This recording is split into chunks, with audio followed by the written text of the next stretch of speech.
Waalaikumsalam warahmatullahi wabarakatuh. Warahmatullahi wabarakatuh.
Ya, terima kasih ya atas kesempatannya. Sebelumnya mau nanya Han, nah itu kan, hobi hobi lo itu kan tadi, main futsal ya?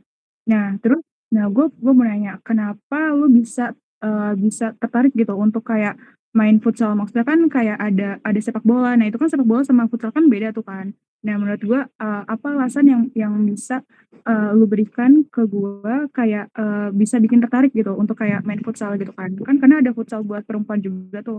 Nah, gue pengen tahu kayak kenapa gitu. Nah, thank you.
Ya, thank you, terima kasih.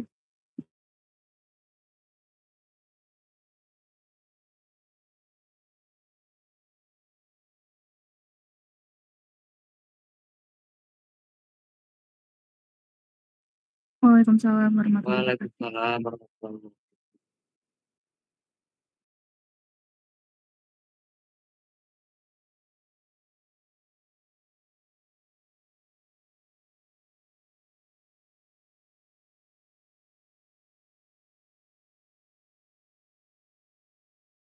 Oke, bisa kita lanjut ke Hanifah sekarang.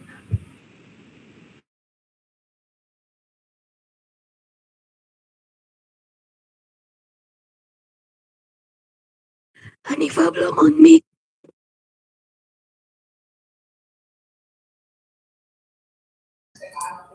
Suaranya kedengaran nggak? Suara aku? Oh. Baik. Assalamualaikum warahmatullahi wabarakatuh. Waalaikumsalam warahmatullahi wabarakatuh. Perkenalkan, nama aku Hanifah Siti Nuraifa dari Ujung Uni 21. Di sini aku akan mempresentasikan hobi aku agar kita saling mengenal.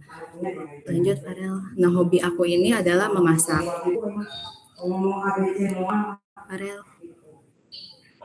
Nah, apa itu memasak?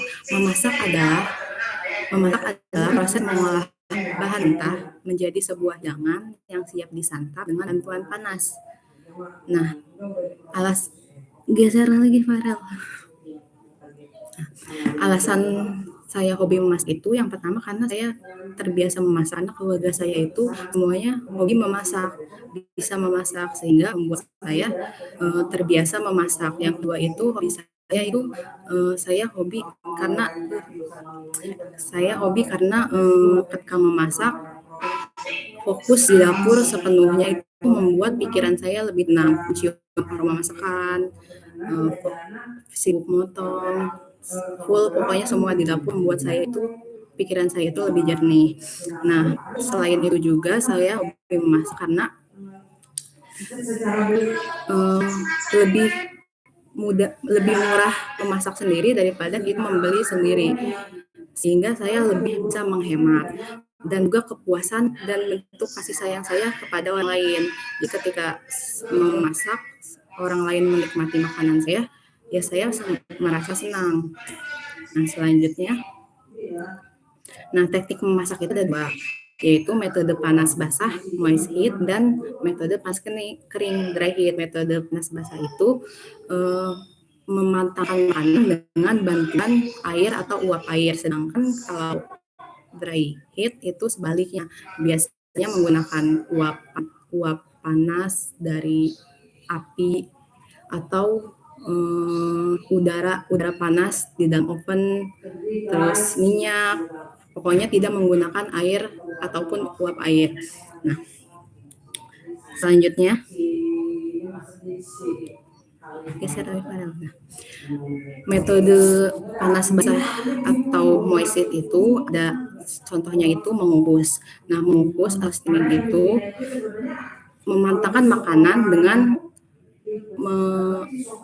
dengan uap air yang mendidih di bagian bawah. Nah, makanannya itu diletakkan di atas wadah yang berlubang, tapi tidak menyentuh airnya. Sedangkan kalau merebus itu ada boiling dan simmering. Kalau boiling itu merebusnya apinya itu cukup besar. Biasanya agar makanan itu lebih matang. Biasanya dipakai buat merebus ubi, terus jagung, sayur, pasta, mie. Nah, kalau misalnya simmering itu apinya itu tidak terlalu besar, biasanya dipakai untuk masaknya berkaldu, biar kaldunya itu meresap pada daging yang akan dimasak. Nah, kalau blanching itu teknik mematangkan masakan itu dengan merebusnya sebentar, biasanya paling lama itu 2 menit, 3 menit, terus dipindahkan ke air es. Biar apa? Biar warnanya itu tetap jernih, tetap cerah, segar, terus renyah rasanya. Biasanya itu dimasakannya seperti gado-gado, pecel sayur. Nah, selanjutnya itu ada mengetim ini atau poaching itu teknik mematangkan masakan itu dengan 2 wadah. Wadah yang pertama itu di bawahnya berisi air mendidih atau air panas. Nah, yang satunya lagi tuh di atasnya, biasanya tempat buat makannya. Biasanya makanannya itu tim ayam contohnya, atau bisa buat melelehkan coklat. Selanjutnya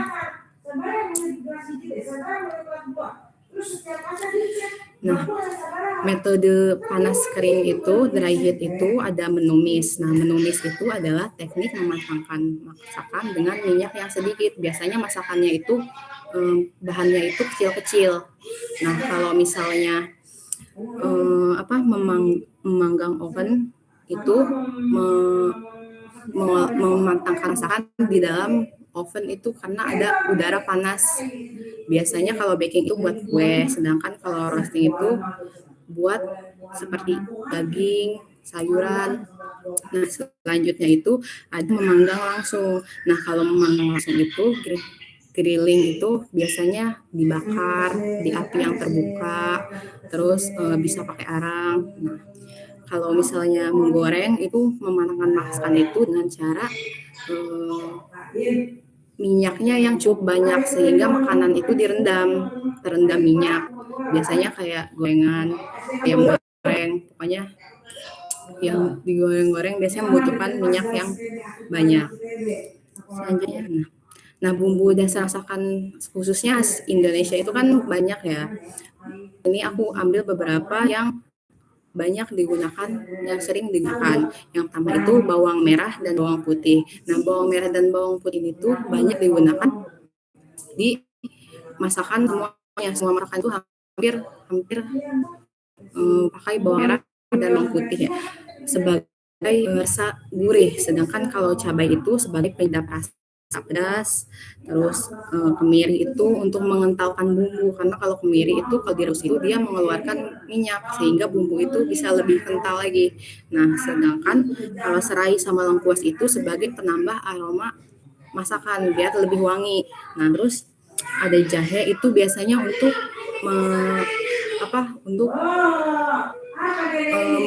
menghilangkan bau amis pada masakan, misalnya kayak ikan.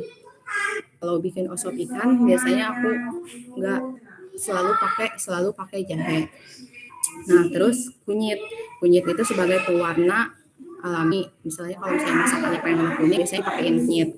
Dan daun jeruk dan daun salam itu biasanya dipakai untuk menambahkan aroma juga biar lebih wangi lagi. Oke, lanjut.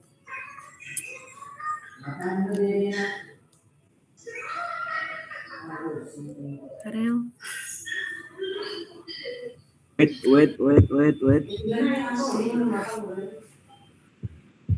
Sorry, I'm sorry. Kan ada ya itunya. Kayaknya salah di PPT-nya.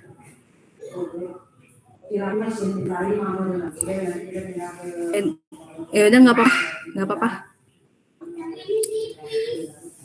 Nah, manfaat memasak itu yang pertama itu sebagai kesehatan fisik. Ada 3 ya sebagai kesehatan fisik, di mana kalau kita masak sendiri itu kita tahu tubuh kita itu butuh gizi seimbang seperti apa. Jadi kalau kita masak sendiri itu bisa menyesuaikan dengan kondisi tubuh kita.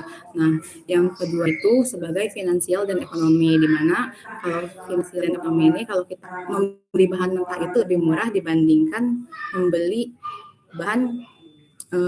makanan yang siap saji. Nah, makanya apalagi kalau misalnya kita punya keahlian memasak, bisa untuk berjualan, menambah finansial kita. Nah, yang terakhir itu sebagai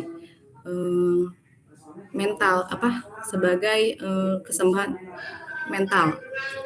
Nah, biasanya kalau saya lagi stres atau banyak pikiran, itu biasanya aroma masakan itu semacam terapi yang bisa membuat pikiran kita itu lebih tenang, apalagi ketika sedang fokus makan itu, sehingga kesibukan yang lainnya itu, stres yang lainnya itu teralihkan.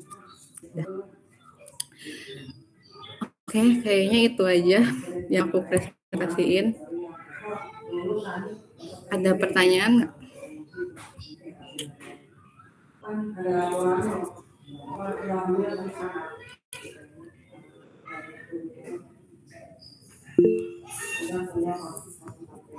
Oke, Raihan.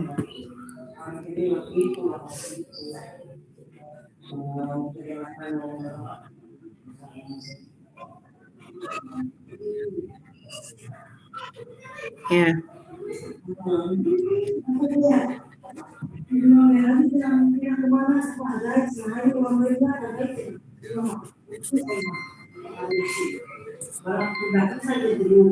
Ulangi yang terakhir, agak kresek-kresek nggak kedengeran.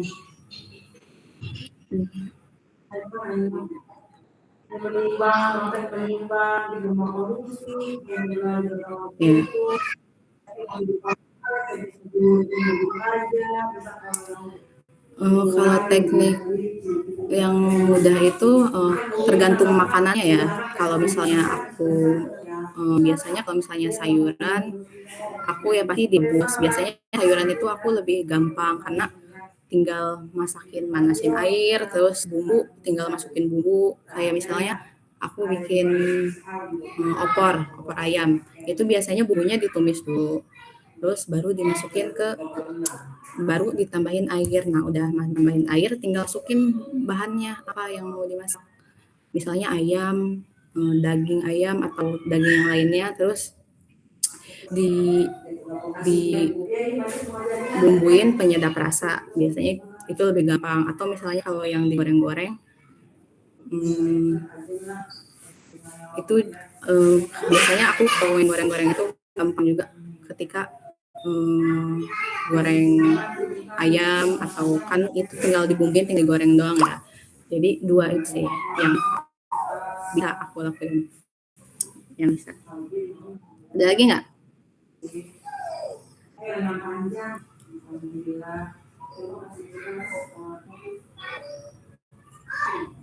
Kayaknya nggak ada lagi. Sekian dari saya. Terima kasih. Wassalamualaikum warahmatullahi wabarakatuh.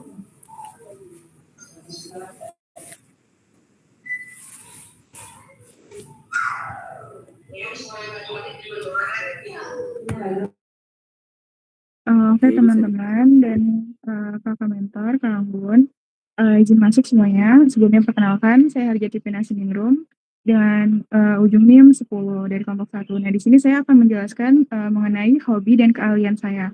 Boleh next, Farel?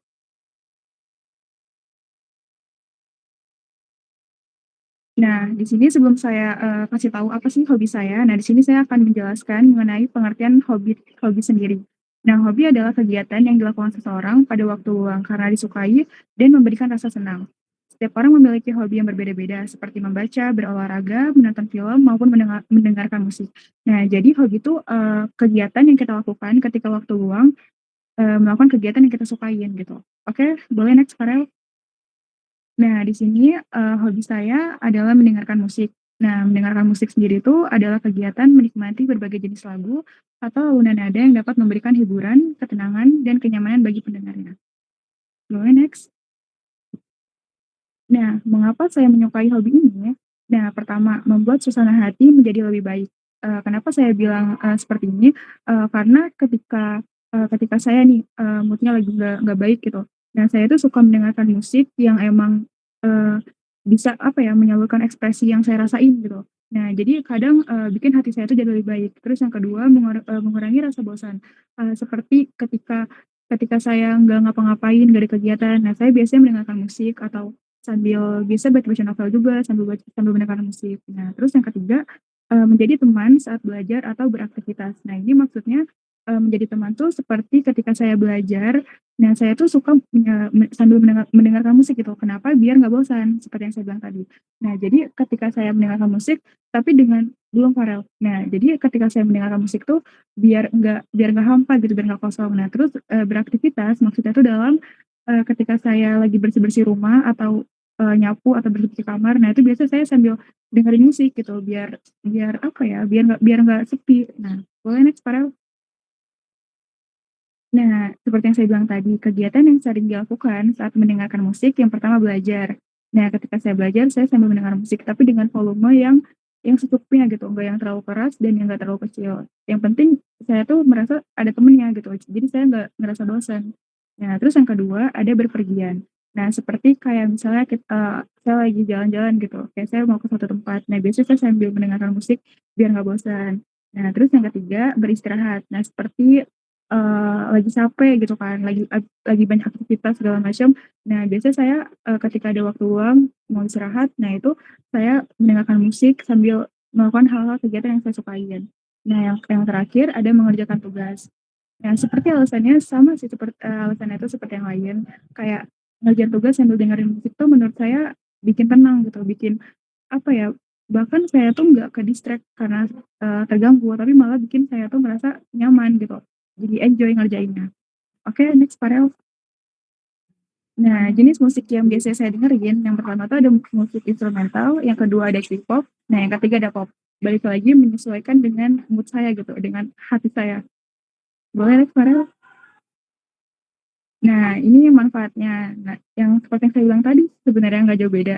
Nah, yang pertama mengurangi, stres dan ketegangan.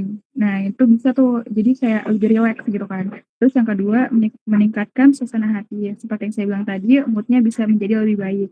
Nah, yang ketiga, ada membantu meningkatkan konsentrasi. Nah, di sini menurut saya, kenapa saya bilang ini, jadi ketika, saya pribadi mendengarkan musik, nah, itu kan saya dalam kegiatan misalnya mengerjakan tugas. Nah, menurut saya tuh konsentrasi saya tuh saat itu malah lebih fokus gitu. Jadi nggak yang ke-distract untuk membuka handphone gitu. Jadi kayak karena mendengar musik tuh menjadi teman saya gitu. Jadi saya nggak ke-distract gitu. Jadi, akan lebih konsen.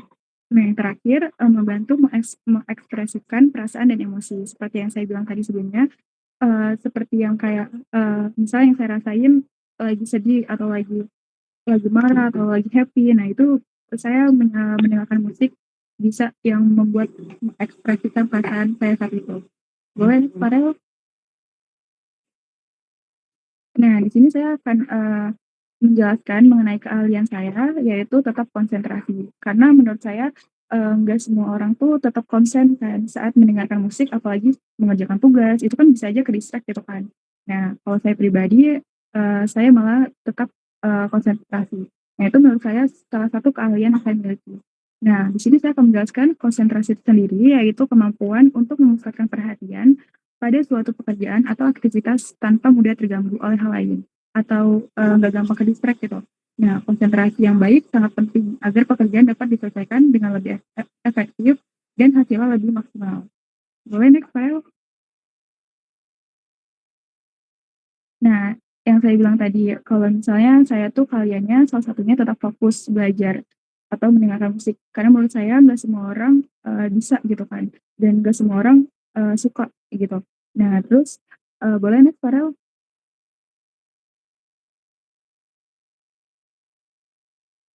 Nah, manfaatnya menurut saya, kalian ya karena keahlian yang saya miliki tersebut, yang pertama, tugas dapat diselesaikan dengan lebih fokus. Nah, itu maksudnya seperti yang saya bilang tadi, tidak gampang ke-distract gitu. Nah, yang kedua, mengurangi rasa jenuh saat belajar. Nah, ini menurut saya sangat-sangat ngaruh terhadap saya pribadi, karena ketika saya mengerjakan tugas, apalagi yang numpuk, benar-benar terus kalau misalnya saat itu saya tidak mendengarkan musik, menurut saya akan merasa lebih bosan dan akan ke-distract untuk membuka handphone gitu. Tapi kalau misalnya saya mendengarkan musik saat itu, nah di situ menurut saya perasaan nyaman dan untuk tetap mengerjakan tugas itu lebih konsen gitu. Nah yang ketiga, membuat proses belajar terasa lebih menyenangkan. Nah ini yang seperti yang saya bilang tadi lebih nyaman gitu. Nah terus yang terakhir, meningkatkan produktivitas dalam mengerjakan tugas. Jadi lebih semangat, lebih enjoy untuk mengerjainnya gitu. Oke, next Farel. Oke, ini udah di kesimpulan. Nah, kesimpulannya dari yang semua saya jelasin tadi, yang saya paparkan, mendengarkan musik bukan hanya sekadar hiburan, tetapi juga memiliki banyak manfaat dalam kehidupan sehari-hari. Nah, bagi saya sendiri, hobi ini membantu menjaga fokus saat belajar dan mengerjakan tugas, sehingga mendukung kemampuan berkonsentrasi dan meningkatkan produktivitas. Nah, oleh karena itu, menurut saya pribadi juga, teman-teman bisa banget untuk mencoba hobi yang saya paparkan. Siapa tahu lebih apa ya, siapa tahu kalian bisa juga gitu merasakan, ketika mengerjakan tugas terus mendengar musik bisa lebih enjoy, tapi dengan volume yang secukupnya juga, nggak yang terlalu gede. Nah, oke, cukup. Nah, di sini saya, membuka sesi pertanyaan. Apakah teman-teman ataupun Kakak Anggun, ada yang ditanyakan?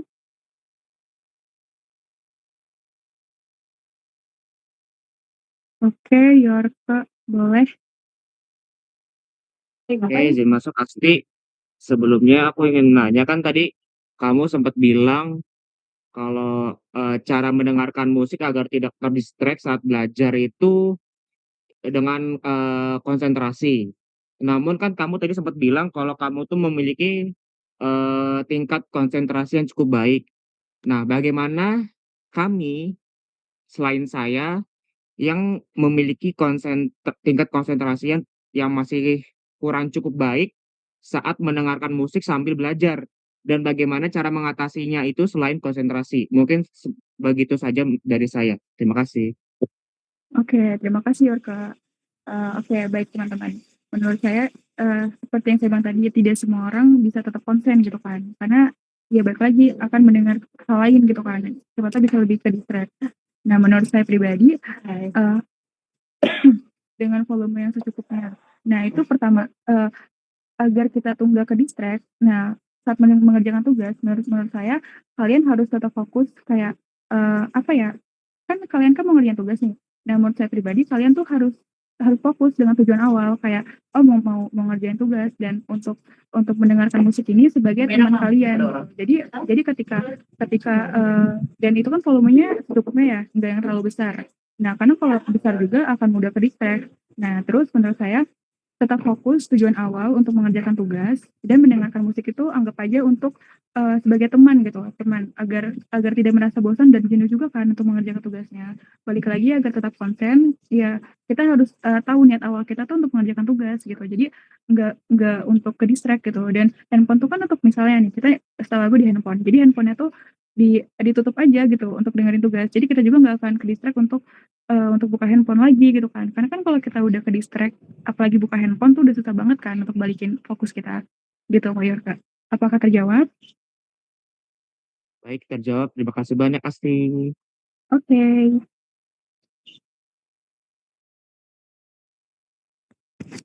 oke, saya tutup presentasi yang saya paparkan. Terima kasih teman-teman dan Kakak Anggun.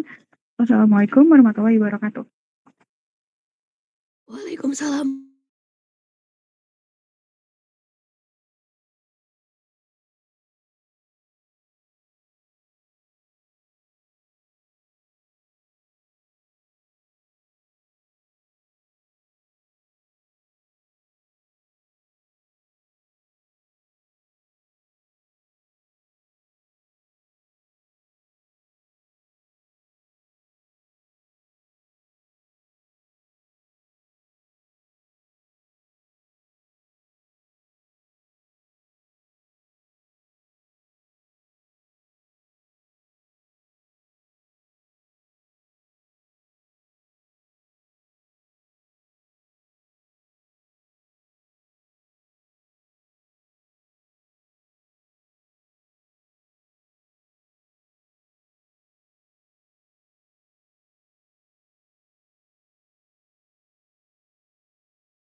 Oke, bentar teman-teman. Sebentar.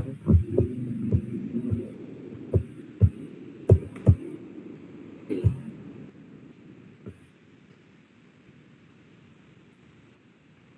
Nah.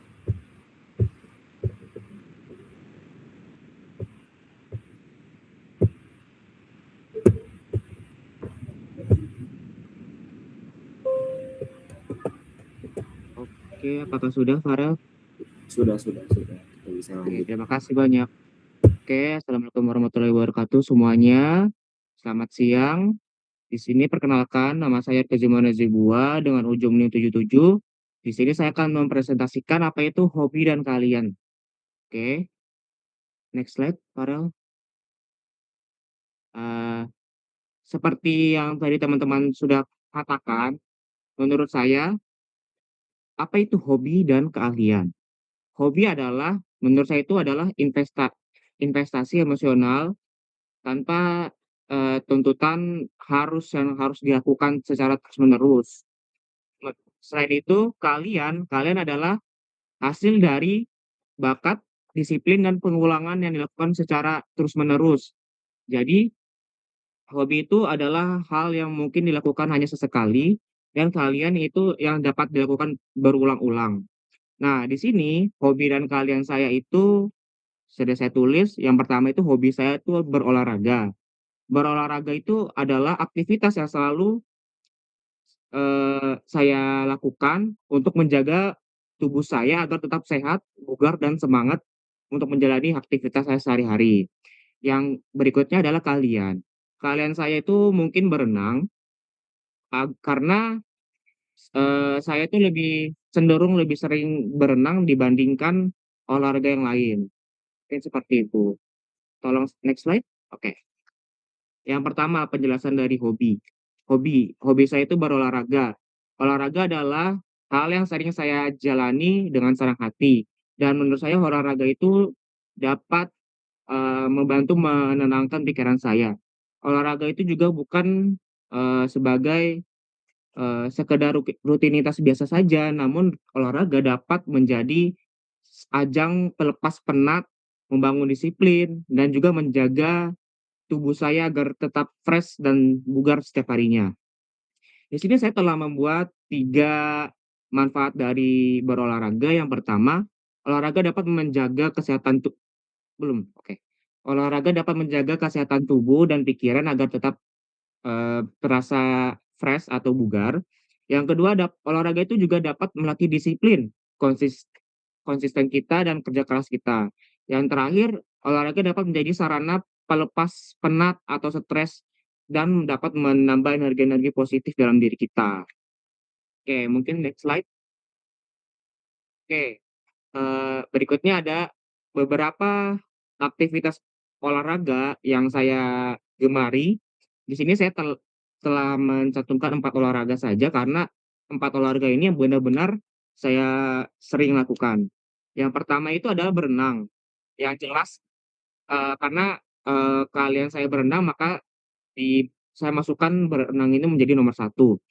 Berenang adalah olahraga air sekaligus, olahraga yang dapat dan memiliki banyak manfaat untuk tubuh kita.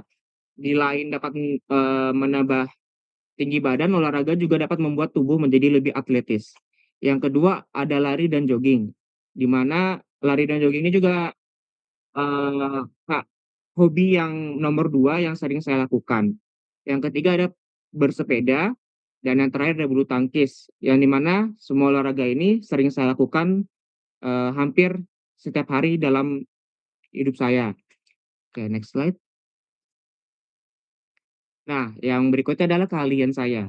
Di sini keahlian saya itu berolahraga, berenang, di mana berenang itu olahraga yang paling saya sukai karena, di mana saat kita berenang, kita secara tidak langsung telah melatih seluruh tubuh kita untuk, eee, ber berolahraga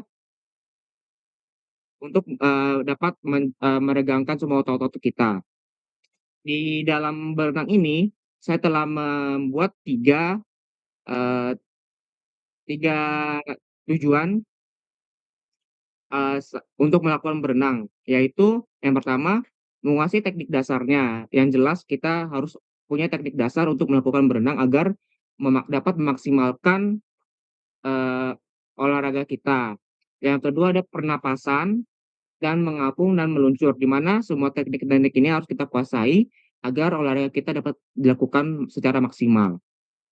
Yang kedua, kita harus dapat mempraktikkan gaya renang dengan baik, tidak hanya sekedar, menyebur atau seperti mengapung saja di air, tapi kita setidaknya harus bisa mempraktikkan beberapa gaya renang yang baik.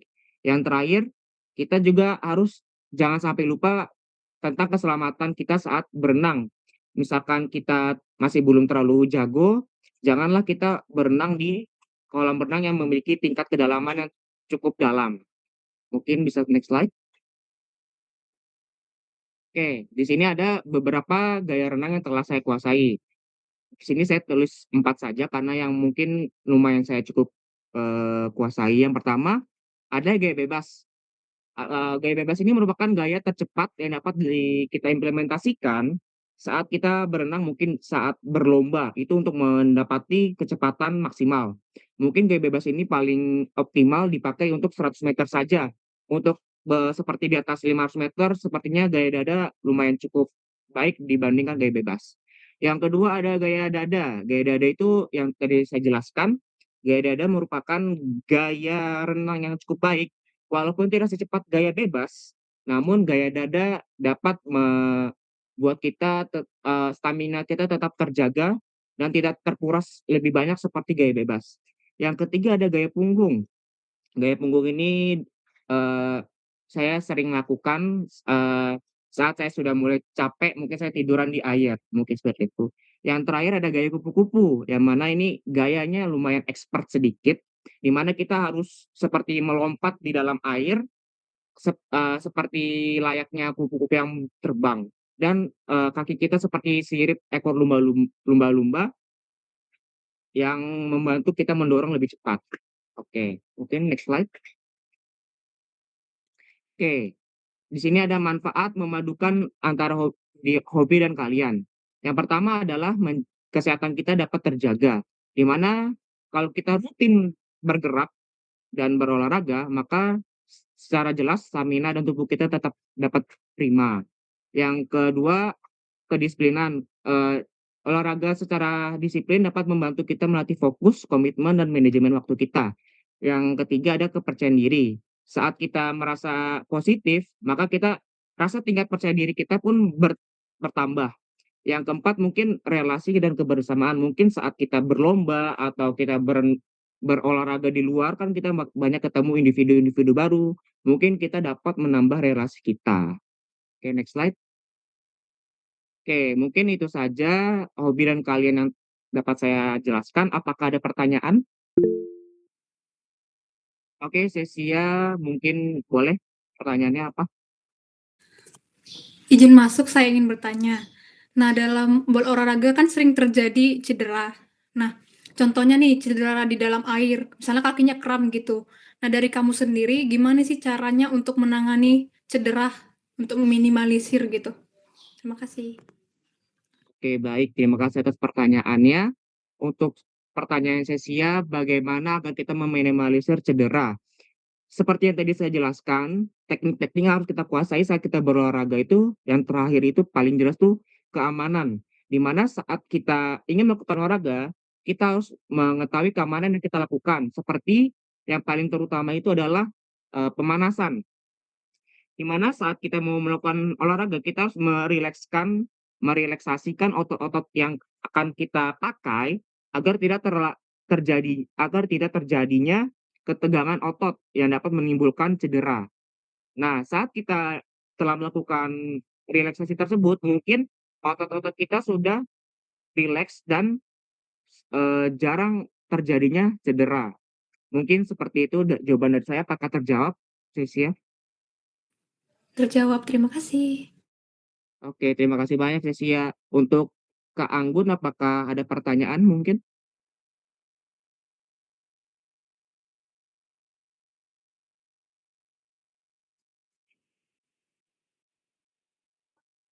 Oke, mungkin jika tidak ada pertanyaan, saya tutup. Wassalamualaikum warahmatullahi wabarakatuh. Assalamualaikum warahmatullahi wabarakatuh.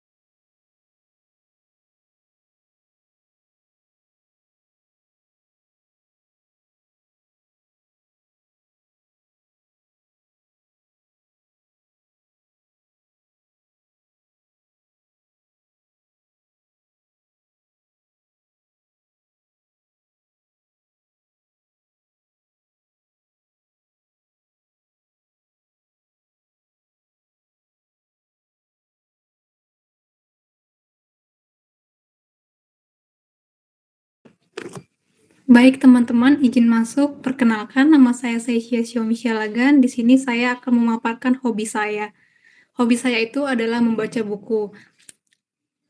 Membaca buku itu ada manfaatnya dan juga cara menumbuhkannya. Yang pertama itu, mengapa membaca itu penting?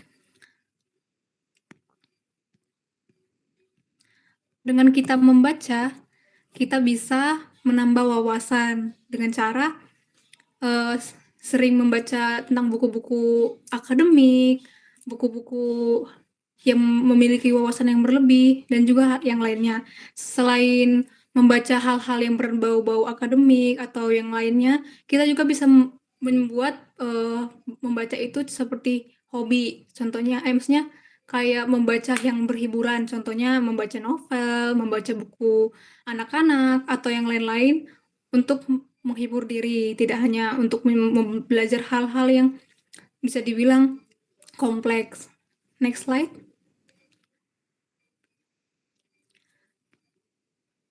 Buku itu sebagai jendela dunia.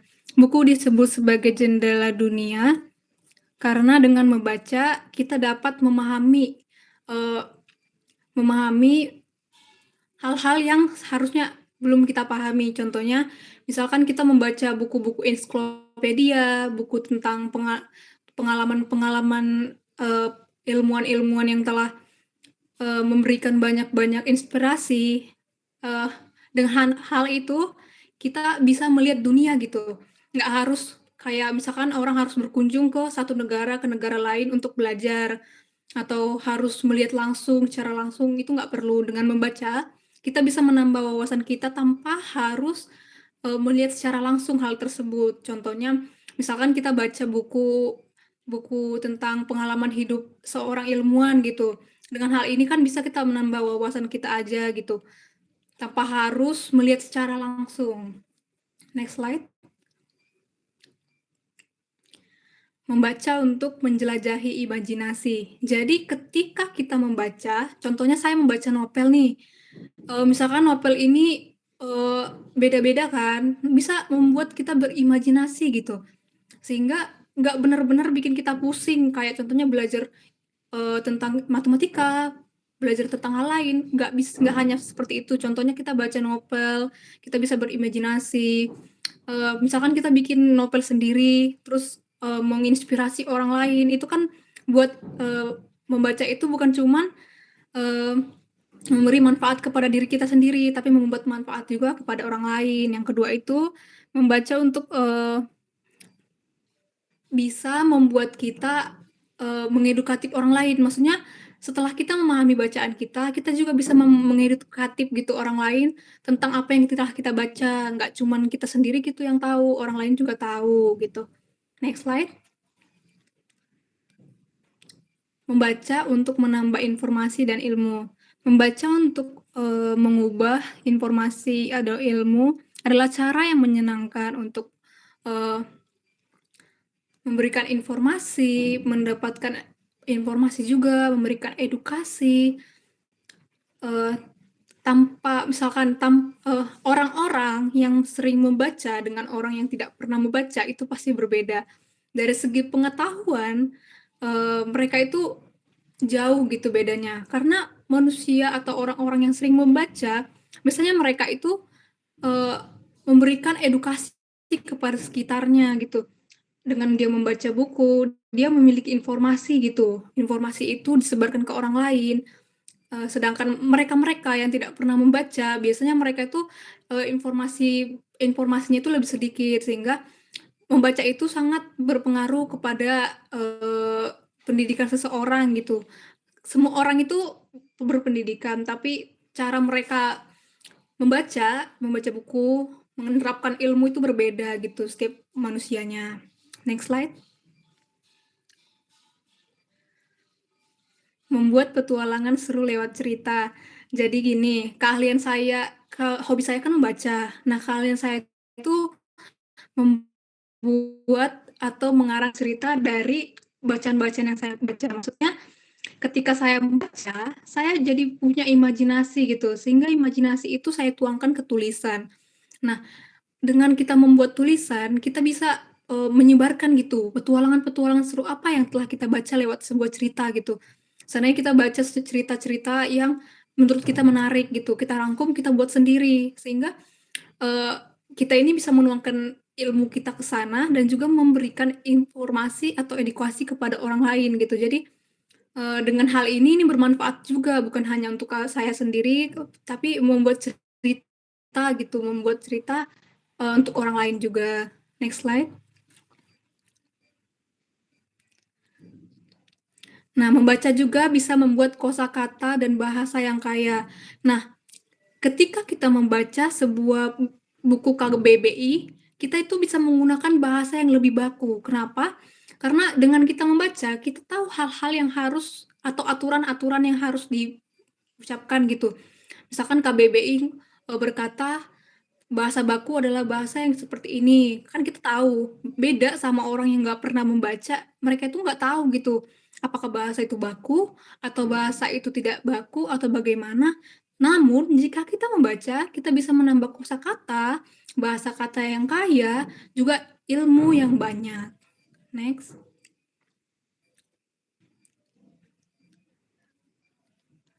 Seperti sekian dari presentasi saya. Apakah ada pertanyaan dari teman-teman?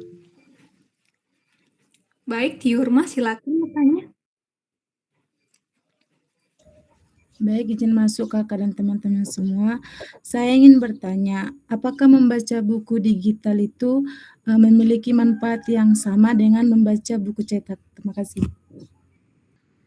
Pertanyaan yang bagus dari Tiurma, apakah membaca secara digital dan membaca secara buku cetak itu berbeda? Sebenarnya sama aja, karena pengarang, penulisnya sama. Cuman kalau kita membaca secara buku cetak itu vibes-nya berbeda. Karena biasanya kalau dari digital itu, ini kan, kalau misalkan dari HP bisa bikin kita lama-lama pusing. Aku jujur pernah membaca secara digital dan secara cetak. Kalau dari cetak itu, kita membacanya lebih nyaman, sedangkan di digital pusing gitu. Sehingga kalau misalkan kita ke perpus dengan adanya, misalkan, suasananya hening gitu, membacanya tenang, menurut saya dari vibes-nya aja udah beda. Jadi saya lebih suka yang cetak, tapi kalau ditanya sebenarnya sama, cuman beda, tergantung orangnya gitu menilainya. Apakah sudah terjawab? Baik, terima kasih Sasya. Oke. Sepertinya sudah selesai pertanyaannya. Saya tutup. Jika ada kata-kata yang salah, saya mohon maaf. Terima kasih teman-teman.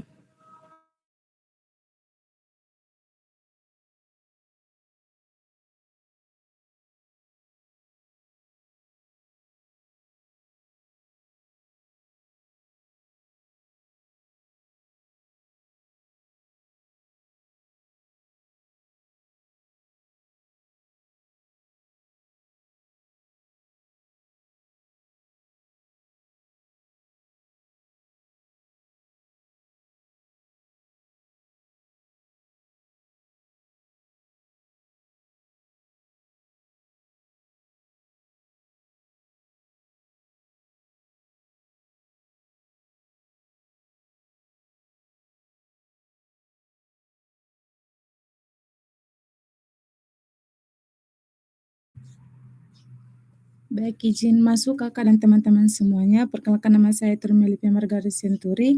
Di sini saya akan menjelaskan materi tentang hobi dan keahlian yang saya miliki. Next, Rel.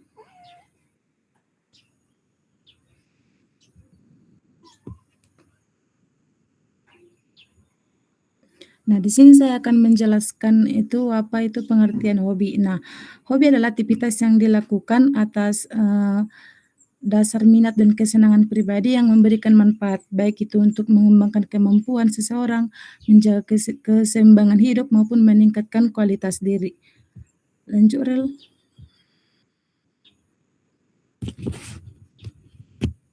Nah, di sini hobi yang saya suka yaitu adalah bermain sepak bola. Nah, pada bagian ini saya akan menjelaskan pengertian sepak bola, manfaat bermain sepak bola, dan alasan saya suka bermain sepak bola. Lanjut, Rel. Nah, baik, di sini saya akan menjelaskan pengertian sepak bola. Nah, sepak bola itu adalah olahraga yang dimainkan oleh dua tim yang masing-masing itu terdiri dari 11 pemain. Nah, tujuan permainan ini yaitu memasukkan bola ke gawang lawan sebanyak mungkin untuk memperoleh kemenangan.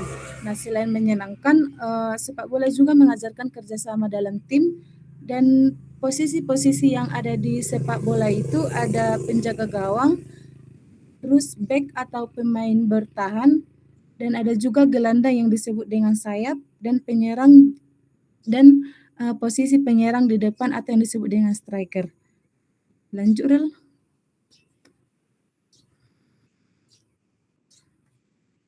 Nah, di sini saya akan menjelaskan manfaat dari bermain sepak bola, yaitu bermain sepak bola itu memiliki banyak manfaat. Di antaranya adalah menyehatkan tubuh, meningkatkan kebugaran, melatih kerjasama tim, meningkatkan disiplin, mengurangi stres, dan menumbuhkan sikap sportif. Nah, oleh karena itu sepak bola bukan hanya suatu olahraga saja, tetapi juga dapat membentuk karakter yang lebih baik lagi. Lanjut, Rel.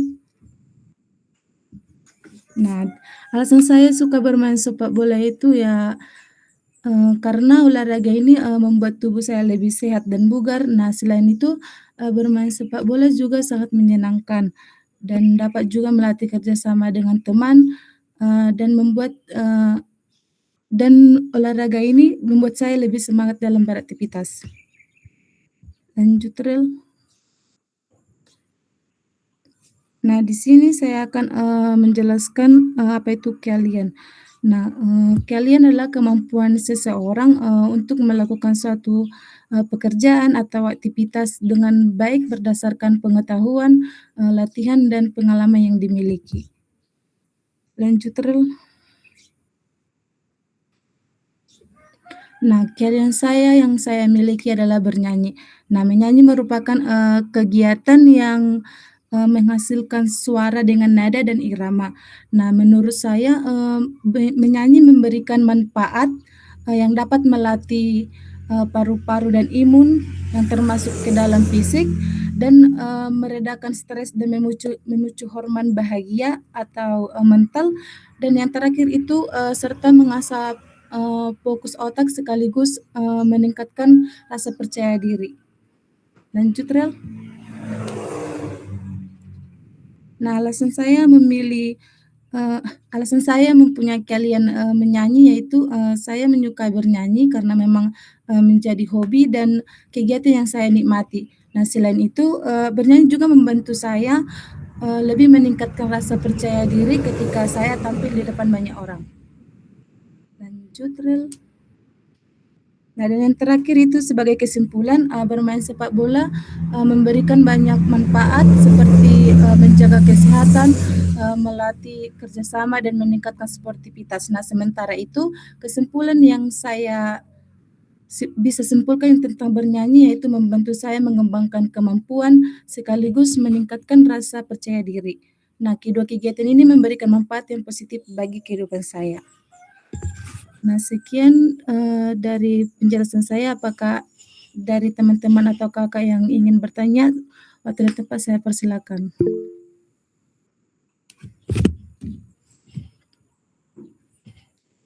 Baik, Gisel silakan mengajukan pertanyaannya. Izin Mas, suara aku kedengeran nggak? Kedengaran, Sel? Kedengaran, Sel. Sorry. Tadi kan di slide manfaat itu ada mengurangi stres. Nah, gimana kalau misalkan timnya kalah kan itu jadi makin stres, gimana cara kamu ngadapinnya? Makasih.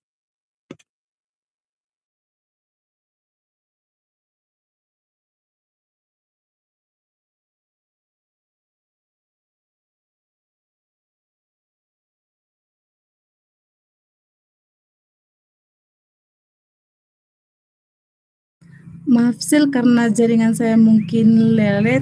Apakah bisa mengulang pertanyaan sekali lagi? Kan tadi di manfaat itu katanya bisa mengurangi stres bermain bola. Nah, gimana kalau misalkan timnya itu kalah kan otomatis pasti ada pacuan-pacuan jadi stres. Nah, gimana cara kamu ngadepin stresnya ini?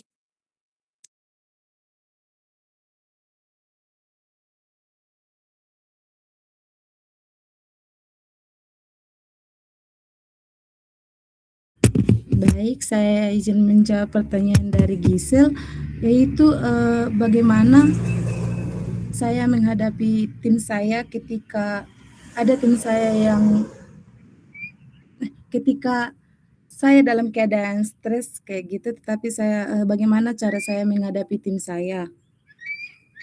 Nah,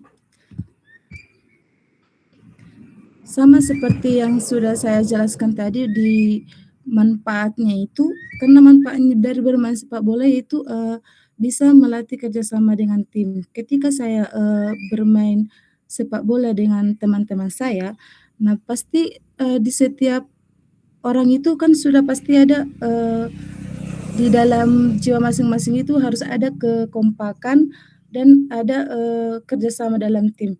Nah, ketika tim saya sedang melakukan kesalahan atau melakukan yang tidak seharusnya dilakukan ketika bermain sepak bola, saya akan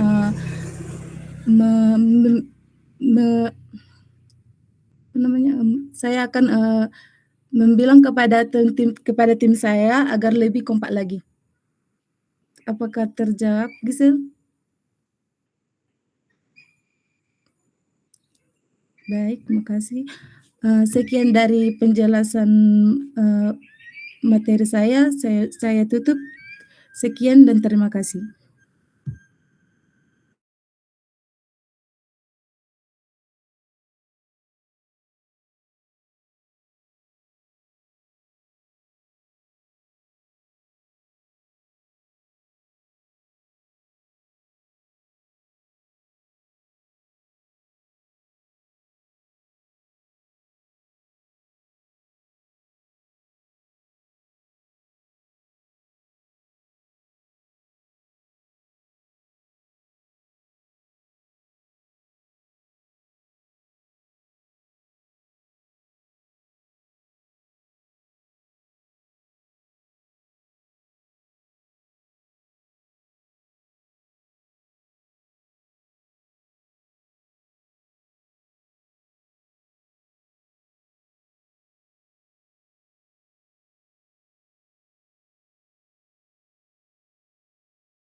Izin masuk semuanya.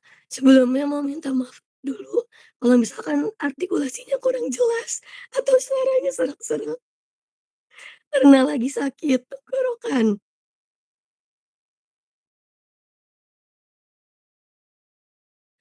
Oke, sebelumnya izin perkenalkan, nama saya Gisel Alfiana Sartana dari Ujung NIM 15. Nah, di sini saya akan menjelaskan hobi saya yaitu menonton film. Next.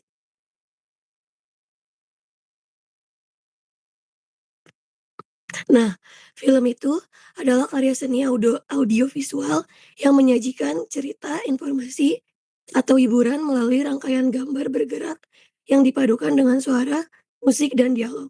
Film dapat dinikmati oleh berbagai kalangan dan menjadi salah satu media hiburan yang paling populer di dunia.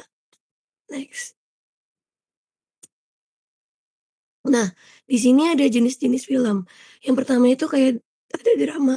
Drama itu contohnya yang kayak kita tahu di TV kayak sinetron. Kayak terus, film Dilan, nah itu kayak gitu drama. Nah yang kedua itu, film komedi. Komedi itu yang kita tahu yang kemarin baru muncul itu kayak Agak Lain, terus Comik 8, terus, apalagi, masih banyak lah pokoknya yang film komedi gitu. Terus romantis, romantis kita tahu ada yang Dilan juga, film Dilan 1990, terus, AADC itu kan film romantis juga. Terus yang selanjutnya yang keempat ada film misteri. Nah, misteri itu kayak yang detektif-detektifan gitu. Terus yang kelima itu ada film horor. Horor itu, kayak yang kita tahu film-film Indonesia banyak banget horornya, kayak Pengabdi Setan, terus Sewu Dino, terus yang dari luar juga ada, eee, Conjuring, ada Insidious, dan sebagainya. Terus ada fiksi ilmiah. Nah, fiksi ilmiah, nggak terlalu banyak filmnya, cuman yang kita tahu mungkin beberapa ada yang tahu itu kayak Interstellar. Nah, itu dari fiksi ilmiah. Terus ada aksi, aksi itu yang kayak Avengers, itu kayak film-film superhero, terus kayak, eee, Fast and Furious itu filmnya action maksudnya, masuknya. Terus dokumenter, dokumenter ini tuh filmnya nggak terlalu banyak juga, karena biasanya dia tuh filmnya, mencakup kayak tentang politik atau isu-isu sosial. Itu kayak kemarin ada di Netflix tentang dokumenternya Ahok, atau yang kemarin bener-bener viral banget itu Pesta Babi. Nah, yang terakhir itu ada animasi.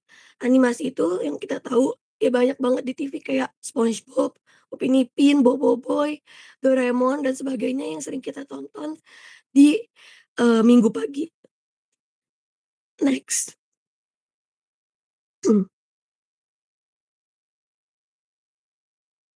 Nah, di sini ada fungsi film. Yang pertama adalah sebagai media hiburan.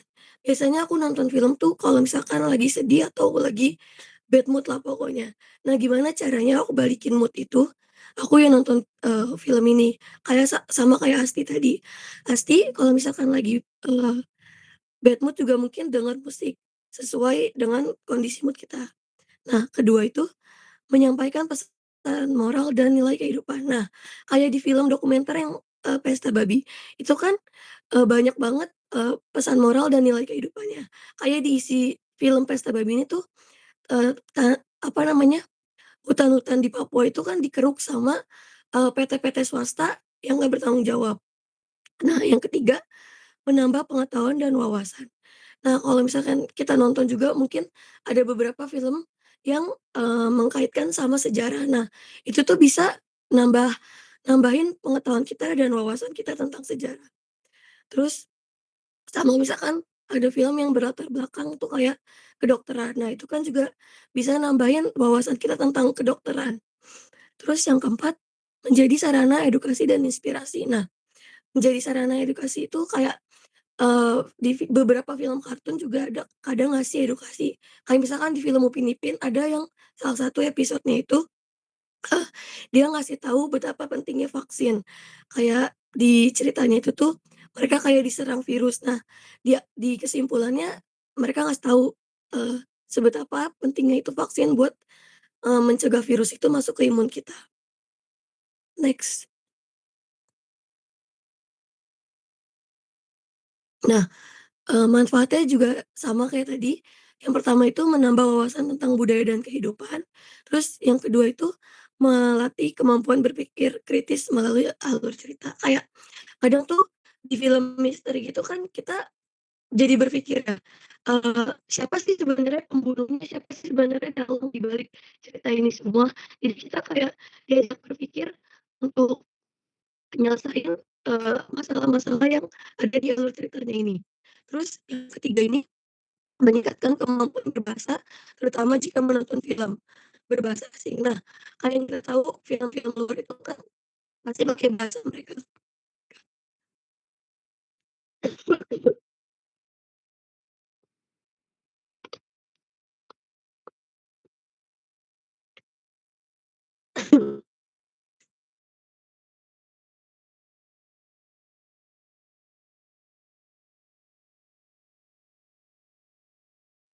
Sorry sinyal hilang, suara kedengeran nggak? Aman nggak suaranya? Tadi nyampe yang ketiga, meningkatkan kemampuan berbahasa, terutama film berbahasa asing. Kayak misalkan kita nonton drakor gitu ya, nonton film Korea, itu kan jadi kayak kita jadi tahu nih beberapa bahasa-bahasa dari, film Korea ini. Kayak misalkan ada kata-kata di situ annyeonghaseyo, nah kita cari tahu, oh artinya ternyata halo. Terus kamsahamnida, oh artinya terima kasih, kayak gitu. Terus yang keempat, mengembangkan kreativitas dan imajinasi. Sama kayak Saisya yang baca novel. Film juga bisa ngembangin kreativitas kita dan imajinasi. Kita jadi bisa buat alur yang gimana nanti ada misalkan sequel, terus habis itu nanti ada klimaks dan ada ending kayak gitu-gitu. Next.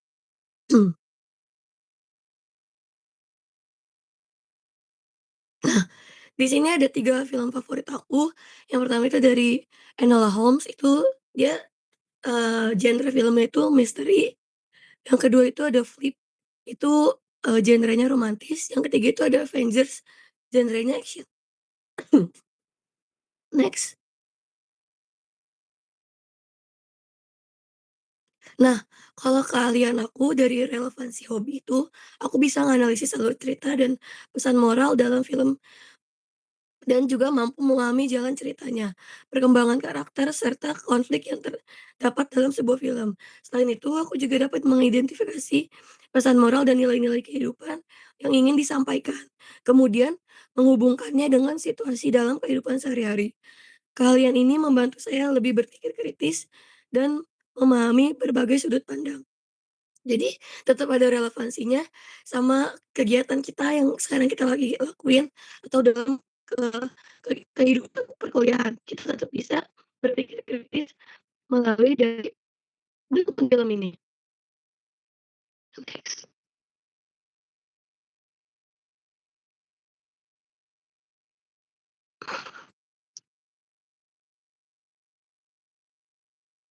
Nah, apakah ada yang mau bertanya?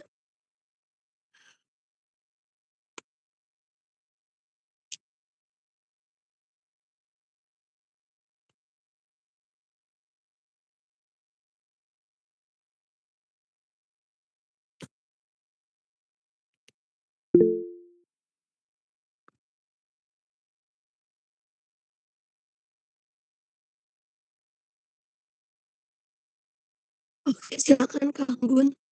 Siapa ini? Oh, Hanifah. Boleh silakan Hanifah. Oke, Gisel, dari kan tadi dari 3 film favorit kamu, menurut kamu itu film yang banyak bisa kita ambil pelajaran moralnya itu kira-kira film yang genrenya apa dari 3 film favorit kamu? Oke, suara aku jelas nggak? Potong-potong. Jelas. Oke, dari 3 film favorit aku tadi itu, yang paling bisa diambil moral itu yang pertama yang Enola Holmes.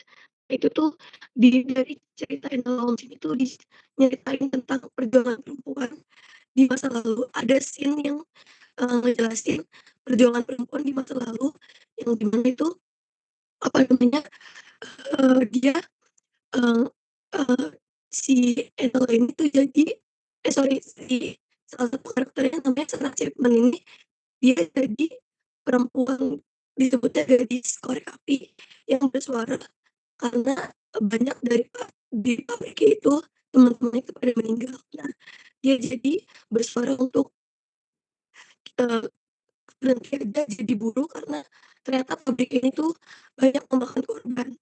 Nah, dari situ kita bisa ambil pesan moralnya, dari situ banyak bisa diambil pesan moralnya. Udah sekian.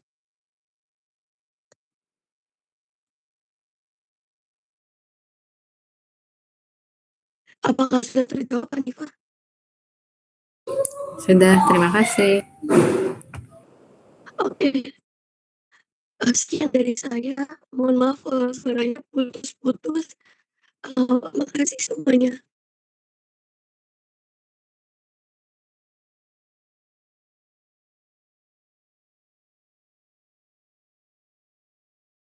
Oke, kita lanjut. Saya sendiri, perkenalkan nama saya Farosa Putra Simanjuntak. Sebelumnya, apakah suara saya kedengaran? Dengar jelas sekarang. Saya akan menjelaskan, mempresentasikan hobi dan keahlian. Namun saya ingin mengklarifikasi sebelumnya, saya fokus dalam hobi. Kenapa nanti akan ada poin yang akan saya sampaikan untuk menjelaskannya. Sebelum itu, saya akan memberitahu hobi saya itu sekarang untuk sejauh ini memainkan gitar. Oke, kita masuk slide berikutnya. Apa itu hobi? Saya mengutip dari podcastnya Raditya Dika dengan Dr. Tirta. Jadi Dr. Tirta ngomong, apa sih itu hobi? Dia ngomong, hobi itu adalah sebagai katup pelepas stres atau stress release valve. Menurut Dr. Tirta, tubuh dan otak manusia memiliki batas maksimal dalam menghadapi tekanan, kuliah, tugas, atau kerja. Ketika seseorang terus-menerus dipaksa produktif tanpa jeda, mereka akan mengalami burnout. Saya sangat setuju dengan statement dari Dr. Tirta ini. Kenapa? Saya memainkan gitar, saya menjadikan gitar itu sebagai cara saya untuk melepas stres. Ketika mengerjakan tugas, mengerjakan laprak atau semacamnya, saya jadikan gitar ini sebagai pelampiasan saya supaya saya bisa tidak burnout istilahnya. Namun kalau dalam keahlian, sebenarnya keahlian saya itu tidak bermain gitar. Saya nggak jago-jago banget main gitar. Keahlian saya itu malah bermain catur. Namun catur itu awalnya adalah hobi saya pada saat kecil. Namun ketika saya menjadikannya, saya disiplin melakukan itu lalu menjadi keahlian saya, ternyata catur tidak semenyenangkan pada saat catur menjadi hobi saya. Begitu juga dengan bermain gitar. Saya tuh pernah sempat berpikir kayaknya keren sih main gitar ini kalau jago ya. Cobalah belajar gitar lah sampai jago. Pada akhirnya saya capek, tangan saya kapalan, jari-jari saya lelah gitu. Jadi kayak main gitar itu udah nggak fun lagi gitu. Jadi saya merasa udahlah, kayak udahlah main gitar itu main aja gitu kan, dari awal juga main gitar itu supaya melepas stres gitu. Oke, kita lanjut. Kenapa sih harus gitar? Kita kenalan sama gitar lah. Apa itu gitar? Gitar itu adalah instrumen musik yang terdiri dari 6 senar pada umumnya. Terus itu gitar itu dibagi banyak macam-macamnya ya. Ada gitar klasik, gitar akustik, gitar elektrik. Namun saya lebih suka itu main akustik atau klasik karena nggak perlu alat-alat yang banyak untuk memainkannya. Ya udah fokus di gitar sama senar udah bisa kita mainkan. Kalau elektrik kan kita harus butuh ampli dan semacamnya. Itu akan lebih makan biaya juga. Kenapa saya juga main gitar? Kenapa harus gitar? Saya itu suka nyanyi sebenarnya. Cuman suara saya ternyata nggak sebagus itu untuk dijadikan hobi.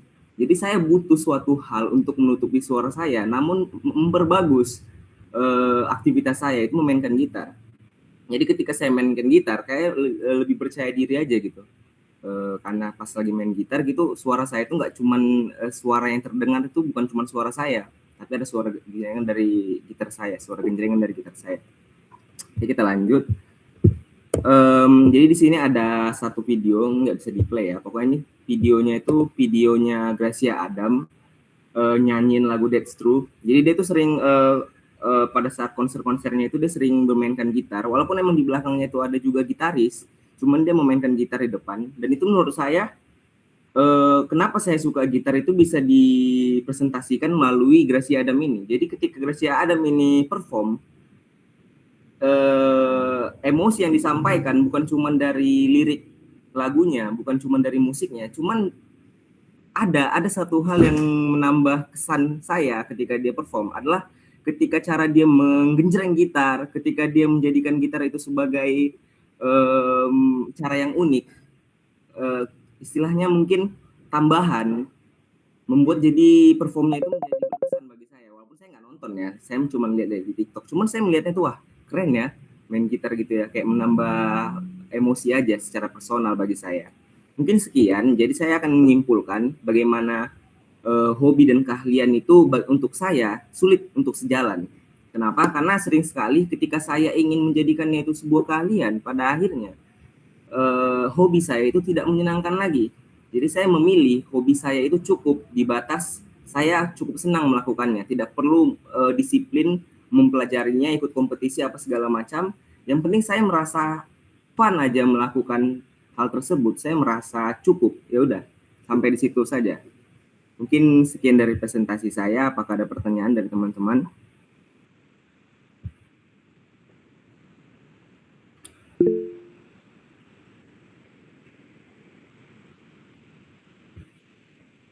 Siapa coba? Sebentar.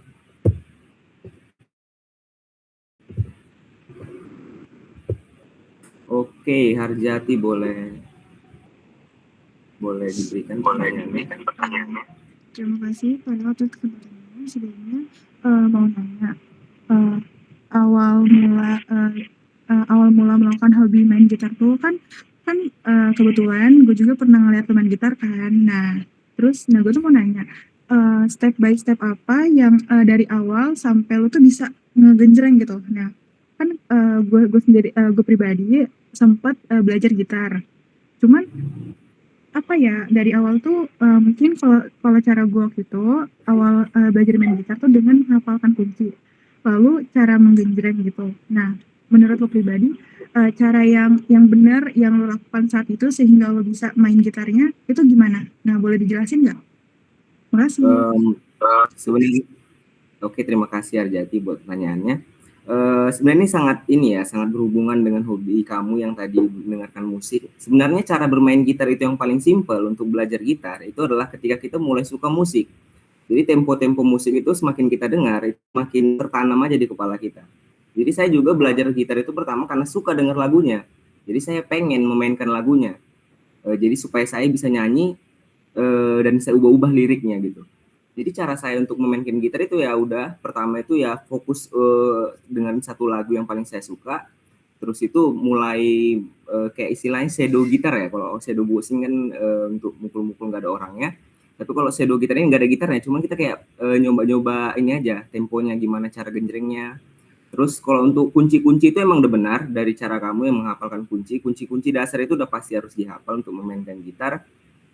Mungkin yang pertama yang harus kamu tambahkan untuk bisa memainkan gitar itu coba ketika dengar lagu itu coba sesekali itu ambil gitar, cuman mute aja gitarnya, sebenarnya di mute aja, cuman coba aja untuk memainkan ininya, temponya dari genjrengan-genjrengan. Mungkin sekian sih Arjati.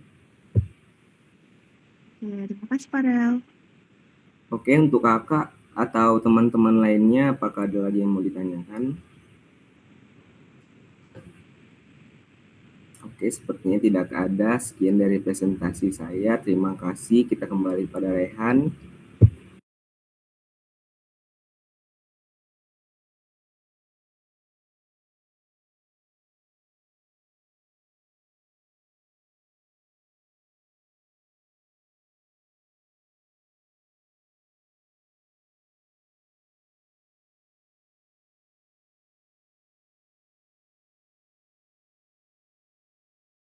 Boleh. Cuman penilaian aja kan? Boleh aja sih kalau mau foto.